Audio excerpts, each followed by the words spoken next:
igsoon, usa ka pagpangutana, no? Pagpangutana, pagpatinaw nga sa mga tinun-an kung tinuod ba sila nga nakaila kaniya. No? Kay daghan man kaayo ang gitawag nga niadtong panahon ni Kristo magpaka-Mesiyas. No? Mabitan ang kining maong ebanghelyo, mato pa naglakaw sila sa Cesarea Filipo. No?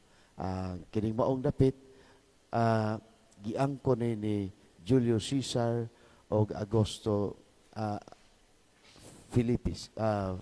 Philip, no? August Philippi. No? Kini silang duha, gikombinar ning ilahang pangalan, Caesar o Philip, no? Mga Herodes gihapon, no? O kini mga tawhana mao'y nagpaila sa mga tao nga sila ang Dios, no? Nagpaka-Dios. No? Muna nga yato panahon na daghan kaayo nga mga nagpaka-Dios. Muna diini bahina giklaro sa Ginoong Kristo kon nakaila ba sila, no? So manang unang pangutana kaniya, sumala sa uban kinsa man ako, no? Ikaw mo si Juan nga magbunyag, si Elias o uban alang sa uban usa sa mga propeta, no? Pero manang giklaro niya apan kamo kinsa man ako, sumala kaninyo. So manang miingon si Simon Pedro, you are the Christ, no? O sa translation karon diri sa Binisaya, ikaw ang Mesiyas, no? Unya nangalipay, no? Pero gipasabot sa ato Ginoong Kristo unsa o kinsa o unsay kahulugan nga naha sa matuod nga pagka-Mesiyas o pagka-Kristo, no? So manang kini mga igsoon, kini nga atong sumpay sa atong santos nga ebanghelyo, mo ni pagpasabot unsa di ay ang description, unsa di ay kahulugan nga na sa pagka-Mesiyas haron masabtan, no? Tungod kay gipadayag ni Kristo nga na kang Simon Pedro o mga kauban nga mauni ang pagka-Mesiyas nga ang anak sa tao moadto sa Jerusalem magpasakit, mamatay ug sa ikatulog ka adlaw mabanhaw. No?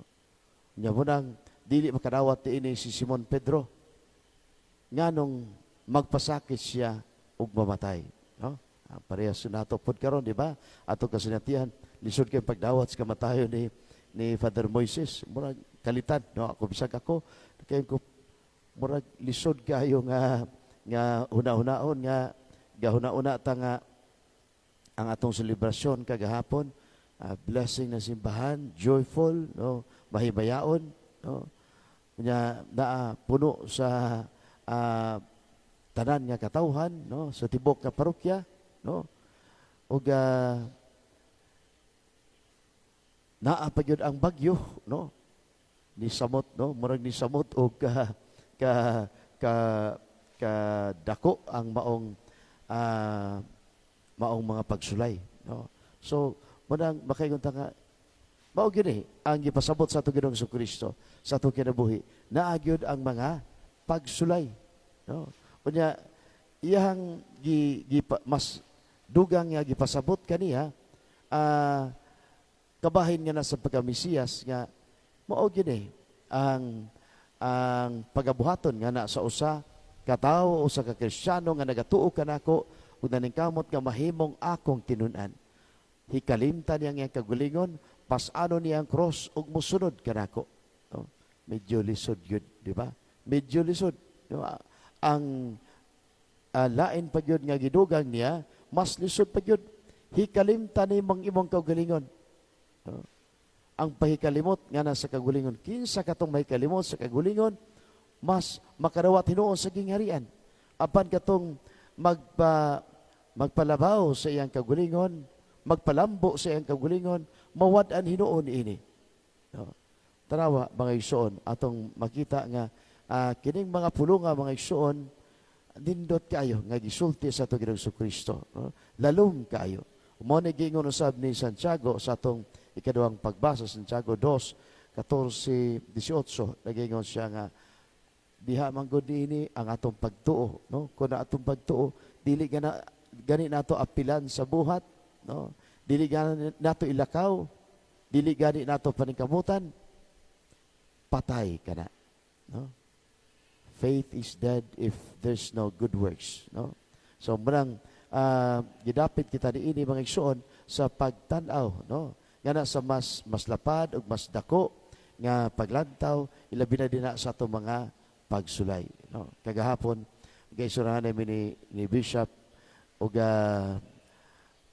pag humana mong istoryahan ay mingon siya nga nalipay ra pud ko nga wala gidayon ang church dedication, no? Kay kuan kanang murag dili maayo, no? So munang ako giingnan siya nga lisod kay Bishop kon magpadayon ta sa church dedication and blessing, malipay ta, nagmaya ta, unya nagaguol ta on the other hand, no?